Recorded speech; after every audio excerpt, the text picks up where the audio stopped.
Hello everyone, welcome to study tricks. दोस्तों, अगर आप लोग यूपी ट्रिपल एस या एलोपैथिक फार्मेसिस्ट एग्जाम की तैयारी कर रहे हैं तो ये वीडियो आप लोगों के लिए बहुत ज़्यादा इंपॉर्टेंट साबित होने वाली है। जैसा कि आप सभी लोगों को पता है, आपका एग्ज़ाम 29 जून को होने वाला है, तो आपके पास मात्र 20 दिन का टाइम है। तो 20 दिन के टाइम में आपको बहुत ही इंपॉर्टेंट टॉपिक पढ़ना है और रिवीजन करते रहना है।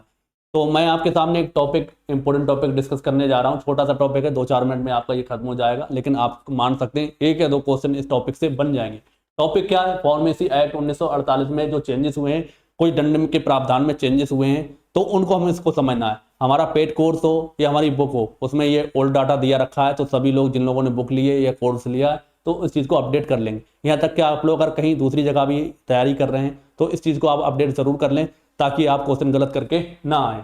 तो इसको हमें अच्छे से समझना क्या है, 2-3 चीज़ें हैं, बस आपको उन्हें ध्यान रखना है, आसानी से उसको ध्यान रख सकते हैं। ठीक है, आपको कोई भी दिक्कत नहीं आएगी। ठीक है, तो चलिए, उससे पहले मैं आपको छोटी सी बात बताऊंगा, ज़्यादा टाइम नहीं लूंगा आपका।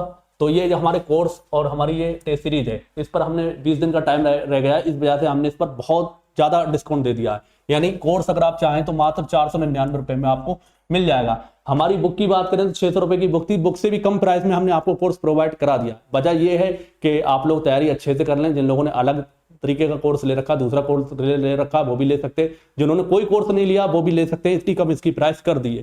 भाई टेस्ट सीरीज हमारी 149 की है, तो इसको भी हमने अब कम करके मात्र 89 रुपए सभी लोगों के लिए कर दिया। जिन लोगों ने पहले लिया तो 149 के लिए लिए, तो वो लोग ध्यान रखें, उनको टाइम ज्यादा मिला था। यही कोर्स का हिसाब है। तो किसी ने 749 का लिया तो ये ना समझे कि अब इतने में दिया जा रहा है। ठीक है, इन लोगों को 20 दिन का टाइम मिल रहा है। जो लोग नए स्टूडेंट है, चाहे दूसरे किसी का कोर्स ले रखा हो, आप हमारे से कंपेयर करके देखेंगे 20 दिन में चाहें क्या 10-15 दिन में आप इसे निपटा सकते हैं। और टेस्ट सीरीज तो आपके लिए इंपॉर्टेंट है ही है। तो दोनों के लिए आप हमारे एप्लीकेशन को इंस्टॉल करेंगे, तभी आपको ये सारी चीजें मिल जाएंगी। वहां पर आपको ना ही कोई कूपन कोड डालना है, ना ही कोई डालना है। आपको टेस्ट सीरीज मिल जाएगी 89 में और ये कोर्स मिल जाएगा 499 में। कोई और समस्या आती है तो इस नंबर पर कांटेक्ट कर सकते हैं, व्हाट्सएप मैसेज कर सकते हैं, कांटेक्ट कर सकते हैं, कुछ भी। ठीक है, चलिए अब टॉपिक पर आते हैं। टॉपिक बहुत इंपॉर्टेंट है। तो ये टॉपिक है फार्मेसी एक्ट 1948 अमेंड पेनाल्टी जन विश्वास एक्ट। जो आपका कह सकते हैं, जो आपका फार्मेसी अधिनियम 1948 था, तो इसको संशोधन करके जन विश्वास अधिनियम 2023 किया गया, जिसमें कुछ धाराएं जोड़ी गई और कुछ दंड को चेंज किया गया। तो एक और आपकी धारा है, एक और आपके अपराध हैं, दूसरी ओर पुराना दंड है, और जो अगला है किसमें क्या, जो नए दंड यानी कि अमेंडमेंट पेनाल्टी, यानी जन विश्वास एक्ट 2023 के बाद। तो सबसे पहले है सेक्शन 26A। ठीक है, सेक्शन 26A, सेक्शन 26A। तो इसमें राज्य फार्मेसी परिषद द्वारा निर्धारित सूचना दस्तावेज ना देना या नियमों का उल्लंघन करना। तो इसमें ध्यान रखें, फेलियर टू फर्निश इंफॉर्मेशन और completely with requirement and specified by the state pharmacy council, यानी राज्य फार्मेसी परिषद द्वारा निर्धारित सूचना या दस्तावेज ना देना, तो उनका नियमों का उल्लंघन करने पर जो पेनाल्टी पहले थी, तो विशिष्ट दंड व्यवस्था सीमित थी। क्या थी? विशिष्ट दंड व्यवस्था इसमें क्या थी? बिल्कुल सीमित थी। लेकिन अब क्या है, अब इसमें क्या कर दिया गया है, तो इसमें 50,000 तक का जुर्माना अब कर दिया गया। ठीक है, निरंतर उल्लंघन करने पर अतिरिक्त दंड का प्रावधान है, यानी कि ध्यान रखना है, फाइन अप टू 50,000 है, एडिशनल पेनाल्टी पर कंटिन्यू कॉन्ट्रावेंशन, यानी अगर आप इसे लगातार इसका कॉन्ट्राडिक्ट करेंगे तब। ठीक है, आई होप ये चीज क्लियर हो गई। अब सबसे इंपॉर्टेंट आ जाता है सेक्शन 41।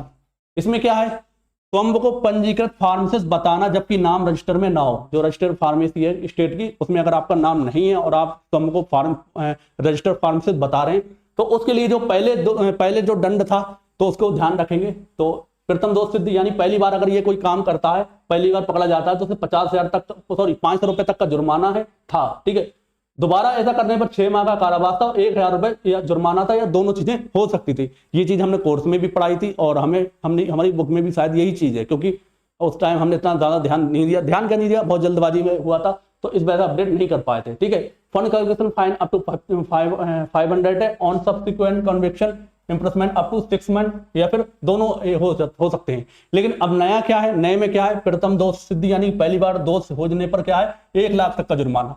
देख सकते हैं 500 से डायरेक्ट 1 लाख कर दिया गया है। दोबारा करने पर क्या होता है, 3 माह का कारावास है, और या फिर 2 लाख तक का जुर्माना है, या दोनों हो सकते हैं। ठीक है, आई होप आपको ये चीज क्लियर हो गई। इसकी पीडीएफ आपको ग्रुप पर दे दी जाएगी, तो आप परेशान ना होंगे। जो हमारा पेड ग्रुप है पेड स्टूडेंट का, उस पर दे दी जाएगी। ठीक है, उसके बाद आता था सेक्शन 42।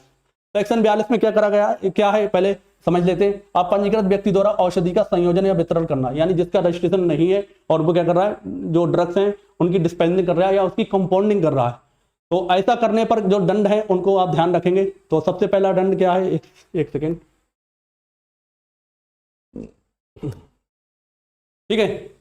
कुछ पहले पहले क्या था, 6 माह का कारावास था या 1,000 रुपए का जुर्माना था, या दोनों थे, ठीक है। लेकिन अब क्या है, अब जो नया चेंज हुआ है जन विवाद अधिनियम 2023, तो इसमें क्या है, 3 माह का कारावास है या 2 लाख तक का जुर्माना, या दोनों। देख सकते हैं बहुत ज्यादा बढ़ोतरी कर दी गई है, यानी 1,000 रुपए से डायरेक्ट कितने पहुंचा दिया है, 2 लाख पर। और जो सजा है वो थोड़ी सी कम कर दी है, 3 माह कर दी है, लेकिन दंड बहुत ज्यादा कर दिया है। उसके बाद आता है सेक्शन 43, तो पंजीकरण प्रमाण पत्र समर्पित ना करना, failure to surrender certificate to registration when required, मतलब पंजीकरण जो रजिस्ट्रेशन है उसको अगर मतलब जमा नहीं करेंगे या समर्पित नहीं करेंगे तो इसके लिए दंड क्या है, पूर्व दंड अपेक्षाकृत कम था, यानी ये दंड पहले कितना था, 50 रुपए था मात्र, कितना था, 50 रुपए।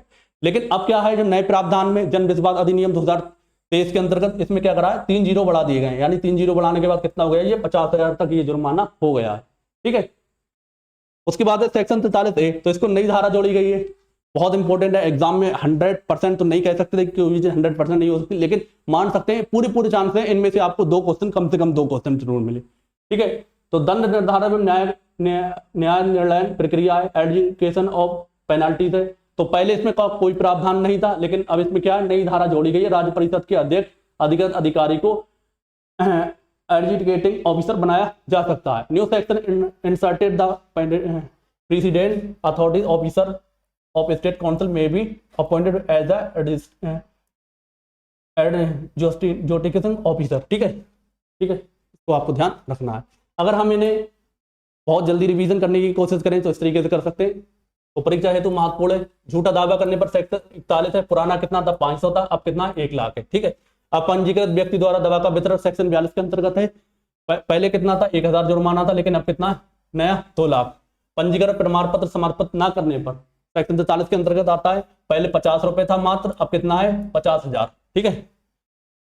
जन विवाद एक्ट 2023 का उद्देश्य छोटे अपराधों को डिस्क्रिमिनलाइजेशन तथा आर्थिक दंडों से युक्तिकरण है, ठीक है।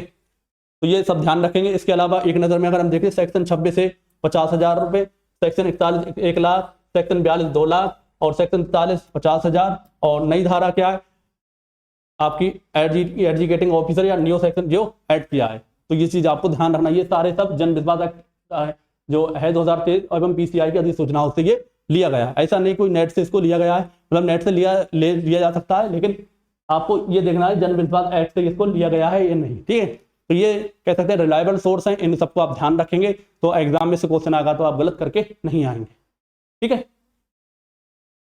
बाकी चाहें तो हमारी बुक मंगवा सकते हैं, मीशो पर मिल जाएगी, अगर डायरेक्ट ऑर्डर लगवाना चाहें डायरेक्ट ऑर्डर इस पर लगवा सकते हैं। ये यूपीजी के स्कैनर है, और हाँ इसकी ई बुक लेना चाहें तो इसकी ई बुक प्रोवाइड करा दी गई है ऐप पर, आपको इसकी ई बुक मिल जाएगी, यानी पीडीएफ मिल जाएगी, ठीक है। पेड पीडीएफ यूपीजी के कंप्यूटर स्कैनर की मिल जाएगी, यूपीजी की अभी प्रोवाइड नहीं कराई है, ठीक है। तो आई होप आपको ये लेक्चर हेल्पफुल लगा होगा, छोटा सा लेक्चर था, आपका बहुत ज़्यादा टाइम वेस्ट भी नहीं हुआ होगा, और सारी इंपॉर्टेंट चीज़ें आपको बता दी। तो इस वीडियो को लाइक और शेयर कर दें। बाकी किसी को कोर्स और कह सकते हैं टेसरी लेना है तो बहुत कम प्राइस में, यानी बहुत ज़्यादा डिस्काउंट पर आपको दिया जा रहा है, तो उसको ले सकते हैं। मिलते हैं अगले वीडियो में, तब तक के लिए जय हिंद जय भारत।